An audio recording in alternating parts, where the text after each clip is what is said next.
All right, so exclusive. We are here. We are here. We are here. So there's a whole lot we really need to get into. But first, I need to get into this.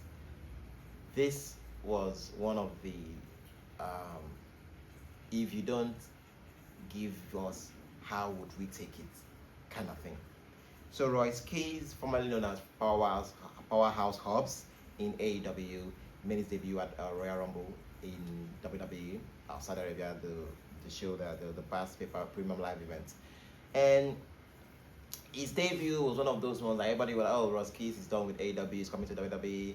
And he did get the acknowledgement, his name and everything, and he's here in WWE. And there was just a whole lot of conversations had, and everybody talking about this thing. But him being on this podcast with Stephanie McMahon, really put into perspective a lot of things.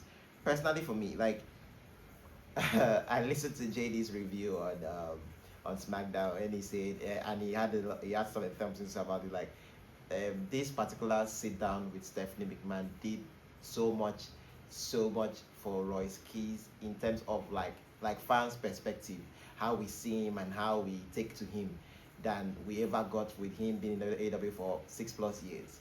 Because you're like, I don't know this man like this. I know you hear all these stories. Like sometimes they have someone there, he won't even like. It's just a whole lot. Sometimes because it's all about stories with us. This is wrestling. It to me is like the adult cartoon. It's like the adult soap opera. So stories. We need stories to get into the character. We need stories to get into the wrestlers themselves because we want to feel as if we know them. When you just let it be just the wrestling, sometimes it's really hard to not to get into them. And Royce Keys had a lot to say on this podcast, and one of the because trust me, I took notes of some of the things he said. And I know Stephanie asking him about fatherhood and all of that, and he talked about patience. And as someone that I'm not yet a father, obviously you know that, but like the way I looked at it, I'm like, because sometimes as a kid you won't know what it takes to. You might just feel like you know better and all of that, and then you get the culture shock, and you realize that you don't know shit. It's just like a whole lot. So just to get him to talk about patience, and Stephanie's partner, co-host, at least talking about like what a little child is going through, like the crazy phase she's having right now, and just having him talk about patience was like, oh shit, it was just amazing. And he talked about survival's guilt when he was talking about his mom, when he was talking about his mom, like the situation with his brother and like his mom, and everything about Cody being on the call with him, and he's talked about community, like it's just like a whole lot. And now this was the part in because like he actually had emotions, he cried in this part, and you couldn't help but be relatable because some of us have lost people, some of us have lost animals, pets, we've lost jobs, we've lost like it in any way, shape, or form. This would hit you in a different way, and this hit me in a personal way where I'm like, oh, um, I lost my mom too, and I just could imagine the guilt of like, oh, what if I had taken this, or what if I have done that? What if I have done this? What if that?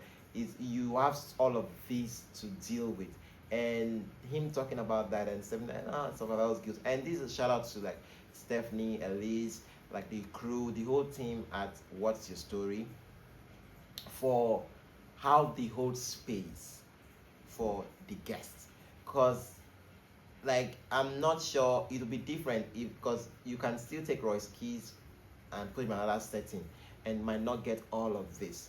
And it's so how poetic that the name of the podcast is What's Your Story. So him getting into all of these, the big mama crazy stories, the grandma stories, like everything was impeccable, was beautiful. But I just couldn't, the part about the emotion, about the emotion, and it got to me in a point I'm like, oh damn. Because sometimes, and he talked about it where he's like, if my story, like he likes telling his story to anybody that would want to listen, and like if it can help somebody in, because one of the best things he said according to him, like he loves simple, like, oh, I heard he's talking about this and this helped me and it was relatable. Like I believe it, there are people out there that would love to hear somebody say, oh, because you said this or because you did this, it inspired me to do this. And like those are the stories, the comments we as humans want to get, or those are the things that we want to see. and it was so amazing. And I just looked at him like, damn. And I couldn't help but wish him so much love and good luck in like this next phase, because they're like, oh, I just pray, I hope he's taken care of here, everything will be good. Like, you just want to wish this man goodness and good luck in this new endeavor with WWE, and you want to see him thrive. And I bet you next time that this man is on my TV, I'm supporting, I'm all in. And I'm very sure the little pocket of fans that will get their eyes and ears on this would have the same the same energy going in, because next time they see Royce Keys on TV, it will be a different case, because they'll be like, yeah, they would get to know him, they would know him. And I'm very sure Michael Cole is gonna piggyback of all of this. And amazing sit down. We had Seth Rollins on Club Shay Shay, and what what amazing sit down. Sometimes Shay Shay, Shay Shay, a Hall of Famer and all of that. So Shay Shay really crazy. But like having Seth on there, that wasn't a guest I would think would be on Club Shay Shay, but that was amazing. Love the stories. Seth told there, the stories of Becky, how they met, all of that. Him being not really like a playboy, but not really believing all of it. And Gary is now married, have a kid, beautiful family, power couple, if you some would say. It's just like a whole lot. And I know for some reason the thread for all of the things I had to watch all through this past week has been like incredible stories that captivate and everything. And Seth was one of them. We had Eva Marie, another one. Eva Marie was on Chris Van Vliet's podcast, and it's so crazy. Like I was a big fan of All Red Everything, Eva Marie. I loved it. The 2016 on SmackDown wardrobe malfunction. I was shocked to hear the numbers. CVV mentioned that video did millions. Was it 42 million or so? That's all about the pro wrestling fans. But like getting to hear all she had to go through, and you seeing somebody that was willing and is still willing to put in the work, and you just can't help but feel so much love and so much positive energy towards this person. Like, oh, I wish, and I pray you get what you're looking for. I get you work. Like, she's working on the podcast, the facility that she has out there, like all putting in the work and all of that. And then you see the gratitude. That was one thing that like the feeling of gratitude, where she is like, yes, everybody might have said, oh, Hollywood, and that's like the goal for most people in WWE. Like, I mean, there's nobody that wants to be a wrestling person that like, okay, there's people that want to do wrestling all through, but there are a pocket of people that want to do wrestling, Hollywood, movies, series, music video, just be in the transfer from wrestling to the big leagues. I'm not saying WWE or wrestling is not the big leagues, obviously, but like the pop culture and all of that. Everybody, that people that wants that, and like, should we blame somebody for wanting better for themselves? And we wrestling fans can be crazy at times. So like, I got like listen to her. She talking about nobody was helping her at that time, and talking about the slap on Jerry Lawler, like how bad that one was, like not even knowing what to do, calling it like a rape.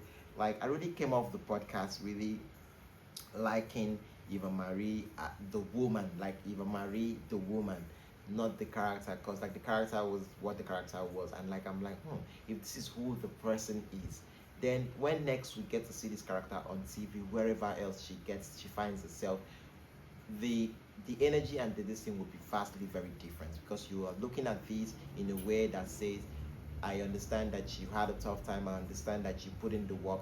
2021, and I love the fact that she like texted, emailed Vince and everything. Like, it shows like this pride stuff of like, no matter how big you are, like constantly checking in with people that you feel like, oh, you want to be of value to you. It matters a lot, because you don't always want to wait. Oh, they will text me back. Oh, go out there, you want something, go and try and get it. Like, I just like the energy, I love the support, like I just love everything. Like, everything was just so crazy over there, and I'm like, shit, that was amazing to see. And if you haven't checked that out, go check it out. CVV and Chris Van Vliet's YouTube channel. She was an insight. That was an amazing session. And so this photo of this photo of Charlotte Flair with Jade Cargill on SmackDown. I mean, I was shocked. Before, when this get out, you see our review on SmackDown. already also on this channel. We talked about this and all. Like I thought Charlotte was winning and Charlotte was going to the chamber and I get this. But just seeing this, I'm like the tease, the unbotheredness from Charlotte, that was crazy. Um, Before I get to this, so John Cena, yes, John Cena was on. He was on No Contest Wrestling Podcast, the NCW podcast on Rich Eisen's YouTube channel and Rich Eisen Network and all of that. And a 2 hours plus, almost 3 hours, I believe, podcast. And a lot was said, a lot was communicated there. And this was the first time, like the outside the Cody's interview, this was the first time we see him do something outside. Obviously, I know um, the NCW crew has a lot to do with WWE. They have like something working with, and getting to see them have him on, and this was a crazy podcast. I loved it. I watched from beginning to end, and one of the things I took out from was obviously Cena will always be politically correct. He's just so media savvy. Like, I mean, why wouldn't he be? He's been doing this for over almost getting into his the third decade. So I mean, the man is good, but it's just the way he answers questions. Everything is so thought out. Like everything is so thought. If you were looking for a human AI machine, it's John Cena. I mean, he was literally walking this shit. But like, I took so much. One of the things that is a WWE brand ambassador now. He talked about the investing in yourself and like the perception he took from interacting with William Regal. Talked about the pair of boots, comments of the retirement night, even now, this is a crazy story. So he talks about when he first started in WWE. William Regal, we all know William Regal, the former general manager of NXT, the great rider man to Triple H, the one of the best executives that I know of my own generation. And he talked about, I mean, Regal then was a wrestler, very savvy, England's favorite export, greatest export, in my own words, in like my own this thing, like love it. Shout out to Will Ospreay, but Regal. So like, it was just this position of like, he said when he first started, this John Cena talking about when he first started in the industry and having a match, I believe with William Regal, and then after the man wanted to go and get review of how did I do and everything, and Regal telling him he should get a wrestling boots. Maybe he would learn how to be a proper wrestler. And I love the boy. They were like, damn, like he stunk you. Yes, because it's like, I mean, you are coming here wanting to be the serious wrestler and you can't even get a wrestling boots. And Cena is the one person that the fans that had to eat him alive, talking about how he wears jorts, cut out jeans and sneakers and just come out, and that's how he's wrestling, and he's a fucking legend. He's the best, the greatest of all time. And this was said to him 23, 20 years, 23, 25, 20, 23, 25 years ago. That's what Regal told him. And in wrestling, there's what we call receipts, and kind of sometimes 18-year-olds coming back to the and Cena shared an emotional story where on his final night, December 13, 2025, Cena's last match, on the final night, the final day, he said, yeah, because when he said that, you'll be like, the boys were like, that's TJ and O'Shea Jackson. Shout out to them. And they were like, okay, so did you ever have a contact with him after all of these years? And he said he was going there. And he said, on his final night, Regal walked up to him and said directly to his face, even without he said, even without a pair of boots. He said, even without boots, you are a proper wrestler. And my God, I sat down there, I laid down there watching, and I'm like, shit, you mean to tell me this man saw everything you did? He became a World Heavyweight Championship. Not 1, not 2, not 3, not 4, not 5, not 6, not even 10, not even 12, not even 13, but 17 times. And other numerous championship belts, and everything you did outside the ring, Hollywood star, movie star, greatest ambassador, and this, that. He never all of these years came to you to tell you, man, I see you. And for him to wait all of these years, I was like, that feels like shit. Because obviously, as a human being, you'll be hanging like, oh, so this man has never seen me all of these years. But like, and at the same time, like, I'm not sure if he said this to him years ago, he would have meant shit. But him doing it now is like, wow. The like, listening to Cena say that, I got chills. I'm like, damn. He came to him on his final night and acknowledged him. To do this after all of these years would make me so good. And Regal, we love you. And like, I like the fact that Cena went in and told the story, and that was it. And Cena talked about kind of like newsworthy like shit. So SummerSlam 2021, where Cena came back in summer and Money in the Bank in London, and that place was through the roof. I believe that was our first live audience, full capacity since the pandemic. And he came back and blew the joints off the roof of that joint.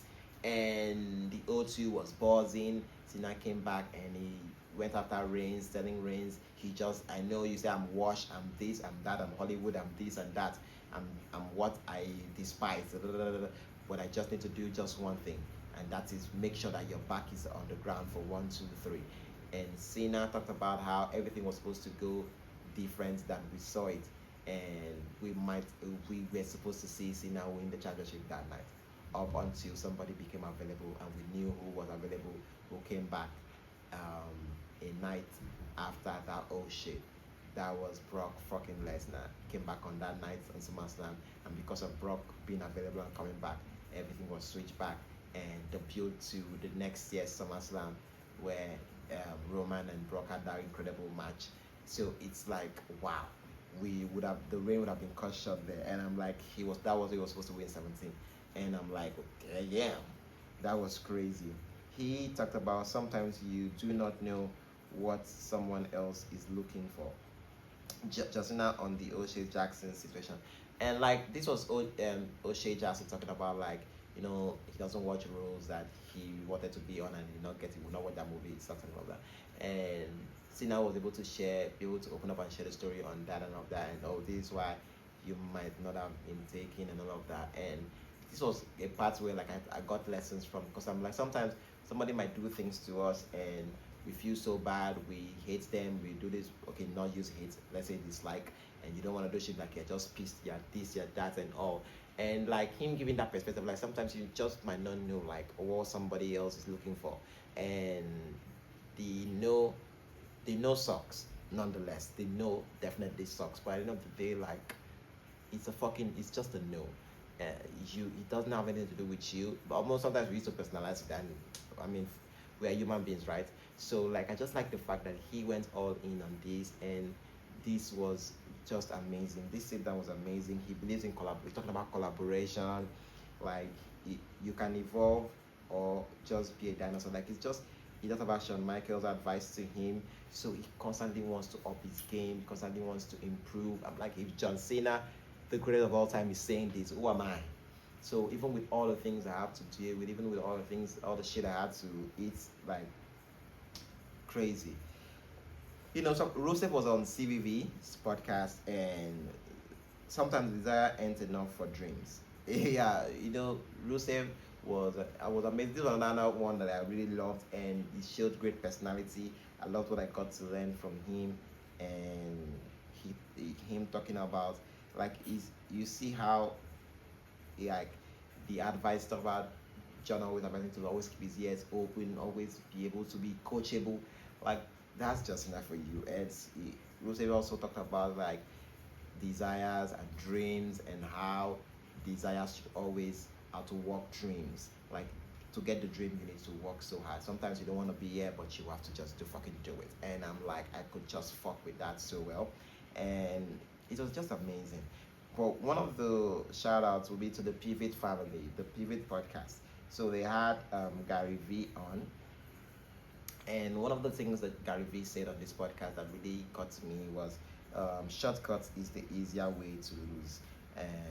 He talked about this was the impact of shortcuts, and now obviously everybody has, okay, I don't want to go this route, I need to go this route, and it's just like a whole lot. And he really pinpoints so much on that. He talked about adversity being the foundation. Adversity is the foundation of success. On the black culture, building people, companies, and the same legacy. So it's just this was a sit down that I was so happy. Like it felt like I was into four of my big unks, giving me game. And Gary dropped so much game on this. He talked about algorithm not controlling, ends controlling you, is exposing you. He talked about the youth culture. Like we have to this is like it was just a whole lot, and he dropped so much game. That man dropped so much game on this podcast. If you haven't listened, go listen. I was reviewing this, and this was just amazing. What do you do when your entire self-worth is tired? Is tired to okay, it's tied to what you do. Untie it and make it about what you are about. Okay, what you are about to people, humans. Like this part was like sometimes, because um sometimes we tie our entire outlook, our entire image to what we do. So a football player would only focus on a football career and not want to push, like, what do people say when they are with you? How do people rate their experience with you? I think Gary was trying to push more on that ideology of like it shouldn't just be about like everything is all about like what you do and all of that. You should untie that shit and make it all about like how you relate to people, how people believe in you. It's all about the legacy. It's all about the impact, the growth. This pinpointed me to one of the best things Taker said on his retirement Hall of Fame ceremony, Hall of Fame speech, when he said one of the things he learned, like the ashes you trample on, you step on your way to the ladder, on your ladder to the top, are the ashes you kiss on your way back down. So you have to have the level, the mindset of gratefulness, of gratitude, humility, and all. And this man gave game, so much game. This podcast was amazing, and I just I couldn't help but want to share all of this on this episode of Exclusive. And if you love what we do here and you want to send me things that you feel like, oh, I need to review this, you can go on and get that done. And I know this episode was more like on the podcast and other things and what I learned and all of that. But on the next episode, we're going to bring in a series of a movie or review something else we have something on the works for you. So please subscribe, like, share, and spread the word. Would love to be back here. I'm still your host, Samuel Lyon, and this was Not Only Said Like That. This was helLOMedia's Exclusive. Thank you so very much for watching.